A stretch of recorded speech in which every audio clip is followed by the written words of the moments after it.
Bismillahirrahmanirrahim. Assalamualaikum warahmatullahi wabarakatuh. Alhamdulillahirabbil alamin. Wassalatu wassalamu ala asyrafil anbiya wal mursalin sayyidina Muhammadin wa ala alihi wa sahbihi ajma'in. Amma ba'd. Qala Allah ta'ala fil Qur'anil Karim, badi'us samawati wal ard wa idza qada amran fa innama yakunu lahu kun fayakun. Shadaqallahul adzim. Jemaah Manarul Ilmi, seperti jadwal yang sudah kita mulai sejak Ramadan, ba'da sholat zuhur hari Rabu kita lanjutkan dengan ngaji ayat-ayat semesta. Dan pada kesempatan ngaji saat ini saya akan coba jelaskan surah Al-Baqarah ayat 117 yang saya coba kaitkan dengan penciptaan jagat raya. Di dalam surah Al-Baqarah ayat 117 ini disebutkan badi'us samawati wal ard wa idza qada amran fa innama yaqulu lahu kun fayakun. Badi'us samawati wal ard, ini adalah bentuk mudhof ilaih. Badi'un, bada'a, yabda'u bad'an, itu mengadakan sesuatu yang baru. Badi'u itu adalah yang mengadakan sesuatu yang baru dari ketiadaan. Jadi badi'us samawati wal ard bisa bermakna pengadaan langit dan bumi dari ketiadaan. Kemudian amron, ini ada dua makna. Yang pertama adalah perintah, yang kedua adalah urusan. Maka wa idza qada amron, maka apabila dia Allah telah menentukan suatu urusan, fa innama yaqulu lahu, maka atasnya. Jadi amron itu terkait dengan badi'us samawati wal ard, urusan penciptaan langit dan bumi.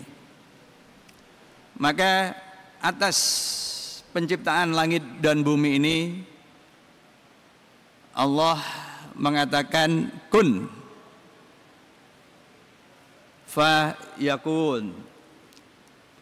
Nah, kun dan yakun itu berasal dari kata yang sama, kana yakunu kaunan atau kianan, yaitu sesuatu itu ada, is, being.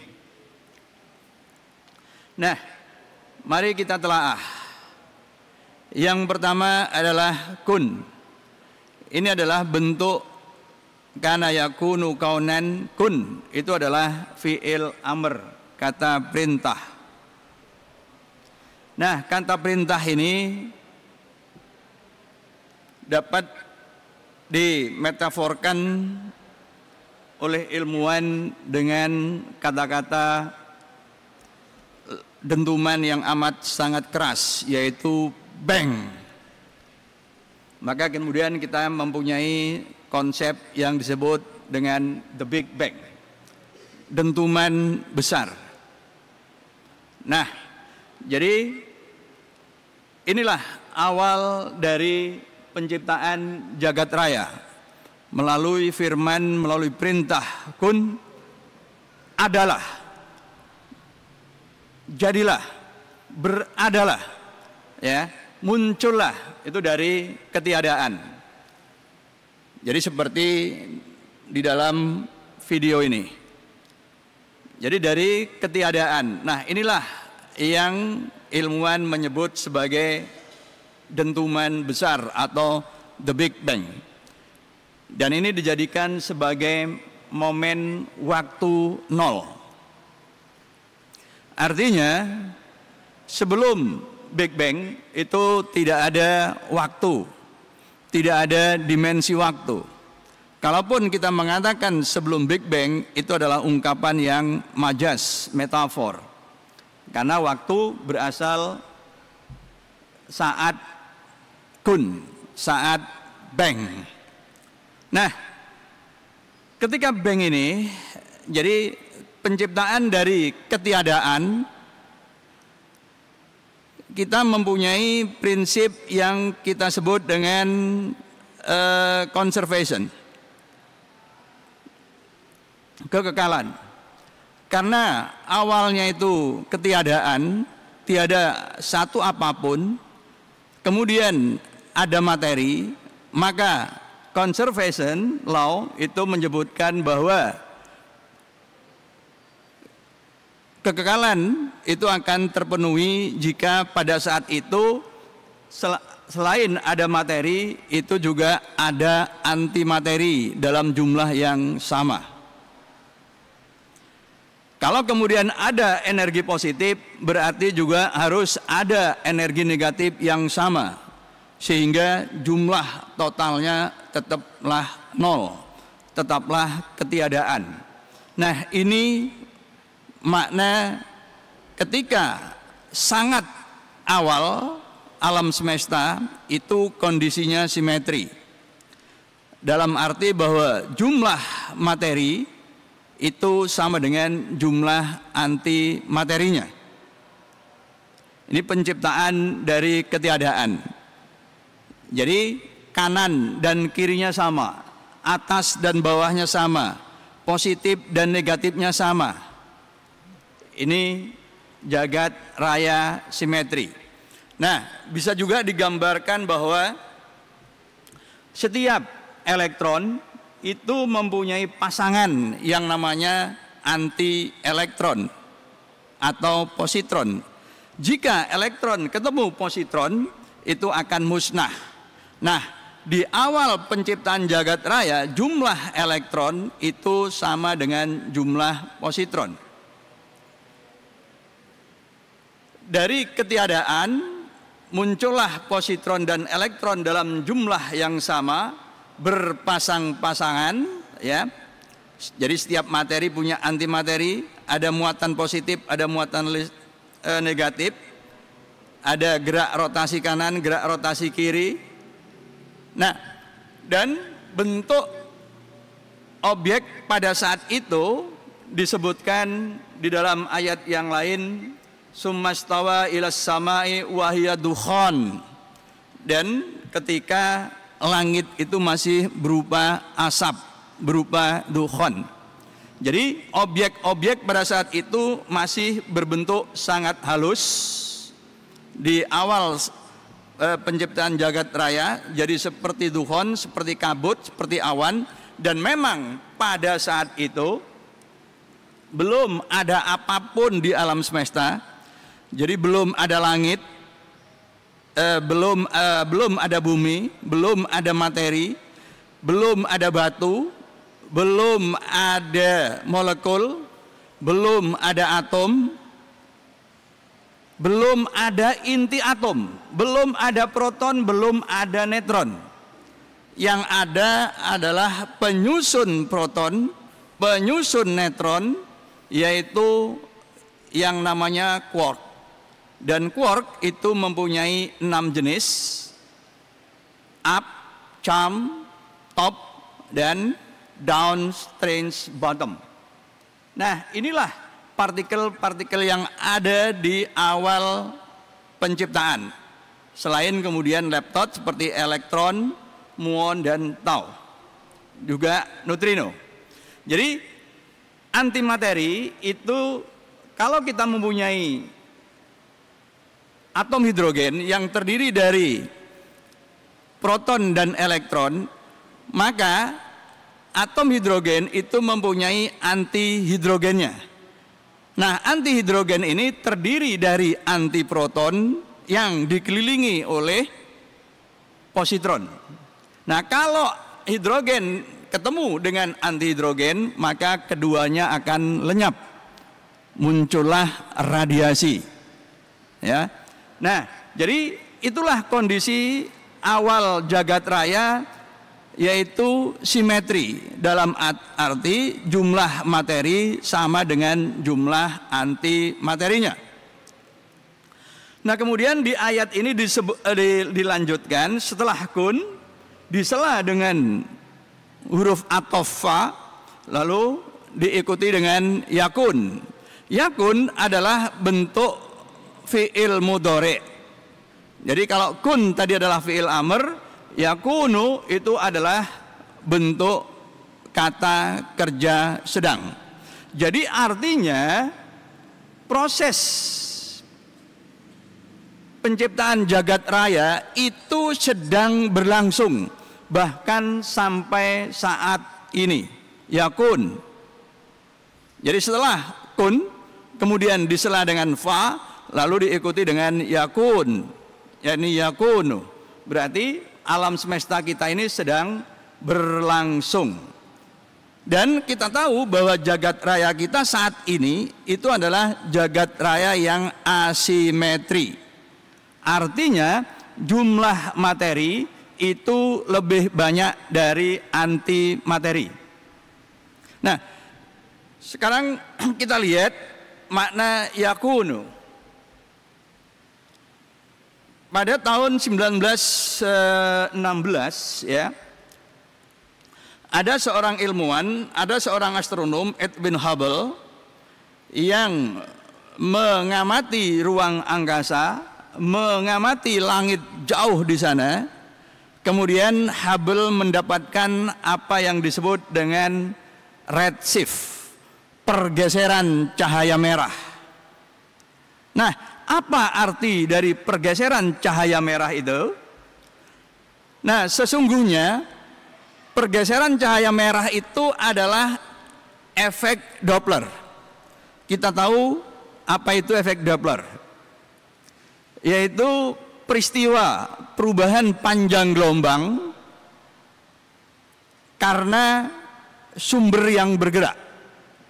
Jadi kalau kita berdiri di jalan, kemudian dari kejauhan ada mobil yang mendekat kepada kita, mobil membunyikan klaksonnya, maka klakson itu akan terdengar lebih keras atau mengeras.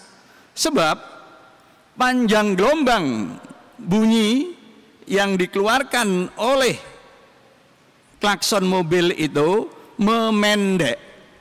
Kalau panjang gelombang memendek, itu berarti frekuensinya membesar. Itulah sebabnya kemudian suaranya mengeras. Sebaliknya, kalau sumber atau mobil itu menjauh, maka bunyi klaksonnya akan melemah. Kenapa? Karena panjang gelombangnya memanjang, membesar, dan sebaliknya frekuensinya mengecil. Itu kalau gelombang bunyi. Nah, cahaya yang dilepas dari ruang angkasa itu adalah gelombang elektromagnetik. Dan khususnya adalah cahaya tampak. Nah, seperti ini. Nah, kita tahu, kita punya yang namanya apa itu? Jembatan kuda atau zebra ya, yaitu Mejiku Hibiniu, merah, jingga, kuning, hijau, biru, nila, ungu. Nah, ini spektrum cahaya tampak yang kita sebut dari panjang gelombang yang besar ke yang kecil, atau yang frekuensinya kecil ke besar.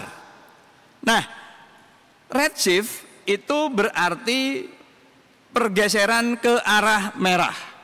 Berarti pergeseran ke arah gelombang elektromagnetik dengan panjang gelombang yang membesar. Panjang gelombang membesar itu artinya sumber cahayanya itu menjauh dari kita. Dan sumber cahaya itu tidak lain adalah galaksi. Karena itu galaksi nun jauh di sana, menurut hasil observasi dari astronom Edwin Hubble, itu sedang menjauhi bumi kita. Itu artinya alam semesta kita sedang mengembang, the expanding universe. Inilah yang dimaksud, salah satu maksud dengan yakunu. Jadi alam semesta kita sedang berproses, sedang mengembang. Galaksi-galaksi seperti di gambar ini, ya, seperti spiral putih ini, itu menjauhi. Mengapa? Karena alam semesta kita itu sedang mengembang, sedang membesar, langitnya meluas. Nah ini. Nah, jadi inilah yang dimaksud dengan yakunu setelah kun. Nah, ini juga diisyaratkan di dalam ayat yang lain, was-samaa'a banainaha bi'aidin wa inna lamusiun. Langit telah kami bangun dengan kekuatan kami dan sesungguhnya kami juga meluaskannya, mengembangkannya. Nah ini. Jadi langit meluas, ukuran jagat raya membesar, galaksi-galaksi menjauh. Itulah yang disebut dengan the expanding universe, jagat raya yang mengembang.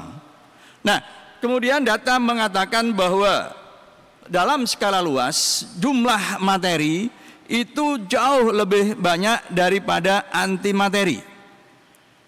Salah satu bukti itu adalah kepergian Neil Armstrong ke bulan, ya, tahun 60-an, yang kembali dalam kondisi utuh. Itu berarti di bulan tidak ada anti kuping yang bisa memusnahkan kuping Neil Armstrong ketika bertemu dengan anti kuping. Juga tidak ada anti kaki yang bertemu dengan kaki Neil Armstrong sehingga kemudian kaki Neil Armstrong itu lenyap, berubah menjadi cahaya karena ketemu anti kakinya.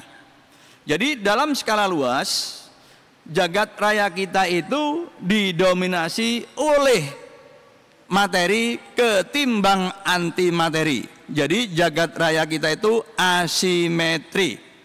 Tepatnya menurut ilmuwan, untuk setiap 10 miliar anti baryon, antimateri, terdapat 10 miliar satu baryon. Artinya kalau 10 miliar antimateri ini kemudian ketemu dengan 10 miliar satu materi, maka hanya akan tersisa satu materi. Yang 10 miliarnya lenyap menjadi radiasi, menjadi cahaya, tapi tersisa satu materi. Nah, inilah yang menjelaskan bahwa jagat raya kita secara luas itu didominasi oleh materi daripada antimateri.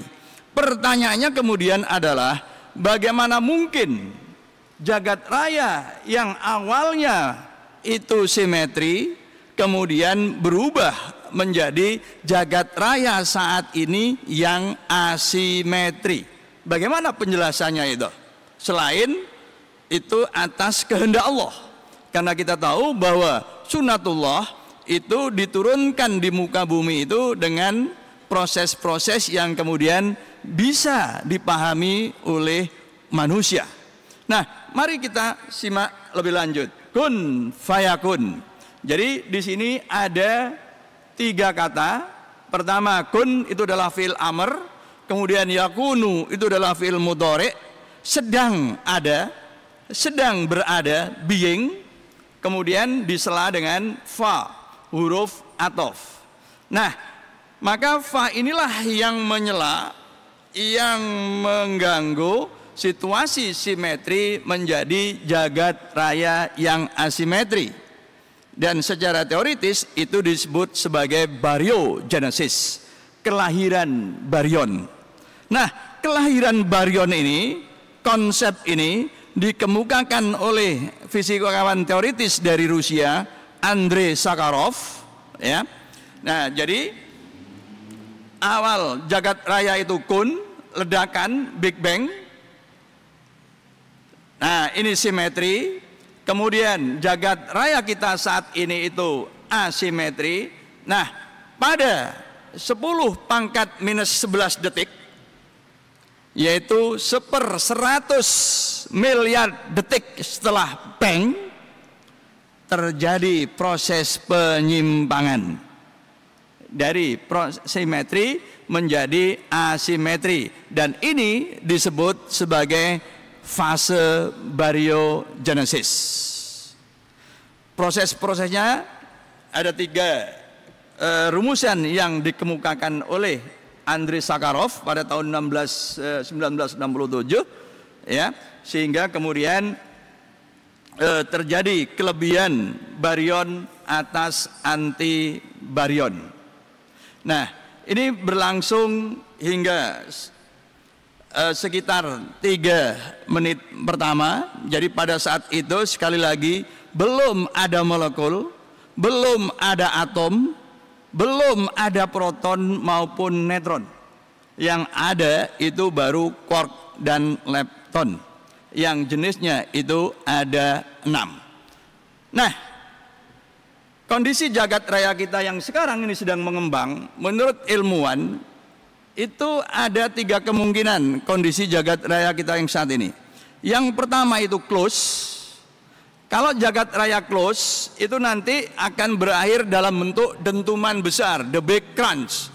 Karena kemudian galaksi-galaksi, semua objek alam semesta itu akan saling mendekat dan bertabrakan, di akhirnya menghasilkan ledakan besar, the big crunch. Atau yang kedua dalam bentuk flat, jadi pada akhirnya nanti jagat raya kita terus akan pada jari-jari yang tetap begitu. Atau jagat raya terus mengembang sehingga kemudian distribusi energi di jagat raya itu akan sama, sehingga setiap makhluk di alam semesta itu tidak lagi bisa menggerakkan bagian demi bagian, sehingga kemudian seolah-olah kaku dalam bentuk yang stabil. Nah, karena menurut ilmuwan jagat raya kita itu berumur sekitar 13,7 miliar tahun, maka jagat raya kita itu kira-kira, jari-jari jagat raya kita itu kira-kira sebesar apa, gitu kan? Nah, karena kecepatan tertinggi di alam semesta itu adalah cahaya, maka jari-jari alam semesta itu tidak lain adalah jarak yang ditempuh oleh cahaya sejak kelahiran alam semesta atau sejak Big Bang. Nah, 13,7 miliar tahun itu artinya, karena 13,7 miliar itu berarti 13,7 kali 10 pangkat 9. Karena 1 tahun itu 365 hari, maka kita kalikan dengan 365. Karena 1 hari itu 24 jam, maka kita kalikan 24 jam. Karena 1 jam 60 menit, maka kita kalikan 60. 1 menit itu 60 detik, maka kita kalikan 60 detik. Sehingga kemudian dapatlah 4,32 10 pangkat 17 detik. Itu usia jagat raya kita. Berarti cahaya telah bergerak selama ini, karena itu kemudian menempuh jarak 1,296 kali 10 pangkat 23 km. Ini jarak yang tidak mungkin lagi ditempuh oleh makhluk apapun di alam semesta, karena ini adalah kecepatan tertinggi, yaitu kecepatan cahaya, ya. Nah, jadi jagat raya kita ini sekarang sedang mengembang dengan katakanlah jari-jari 1,296 10 pangkat 23 km, ya. Nah, yang menarik adalah bahwa ilmuwan itu hanya bisa merumuskan alam semesta itu hingga 100 juta triliun triliun detik setelah Big Bang. Jadi rumusan hanya bisa dibuat hingga waktu ini. Jadi tidak bisa lagi merumuskan katakanlah seper 1 miliar triliun detik.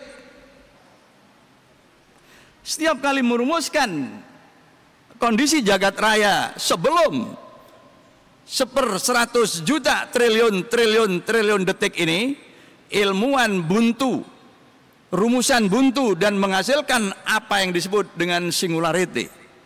Singularity itu kalau dalam formalisme matematik itu adalah infinity. Dan infinity itu kalau dalam bahasa agama kita tidak lain adalah Allahu Akbar. Jadi artinya ilmuwan itu juga berhenti pada saat 10 pangkat minus 45 detik setelah bang. Tidak bisa lagi menjelaskan ya di titik itu. Ilmuwan berhenti pada singularity, ilmuwan kemudian melanjutkan penjelasannya, kejadiannya setelah waktu itu. Tetapi di saat 10 pangkat minus 45 detik ke belakang ke depan, ilmuwan menyerah dan menerima konsep yang disebut dengan singularity, yang dalam bahasa agama itu adalah Allahu Akbar. Jadi sesungguhnya objektivitas itu berhenti ketika di awal-awal masa penciptaan. Ilmuwan tidak lagi bisa menjelaskan itu secara objektif, tapi itu diterima sebagai postulat, sebagai keyakinan yang dalam bahasa ilmiahnya aksioma atau postulat. Jadi baik ilmuwan maupun agamawan itu menerima keyakinan-keyakinan tertentu ketika sampai pada ujung penjelasan alam semesta ini. Jadi tidak sepenuhnya objektif seperti yang dikatakan oleh sebagian sarjana, tetapi berhenti pada singularity, pada infinity atau Allahu Akbar. Itulah hadirin penciptaan jagat raya, badi'us samawati wal ard, wa idza qada amran fa innama yakunu lahu kun fayakun.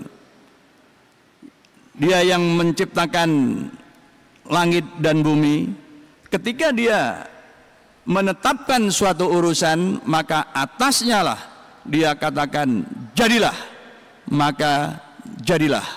Nah, kun oleh ilmuwan yang berangkat dari amatan Edwin Hubble bahwa jagat raya kita mengembang, maka kalau kita tarik ke masa silam, maka jagat raya itu menyempit terus hingga akhirnya sampai pada radius 0.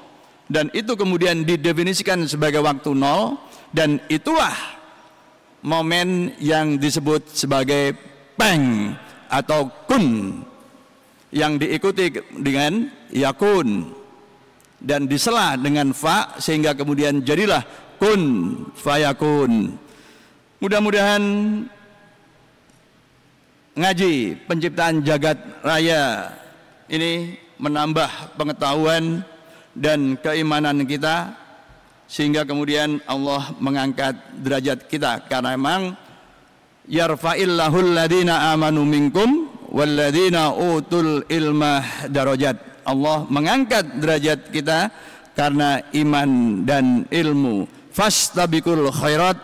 Assalamualaikum warahmatullahi wabarakatuh.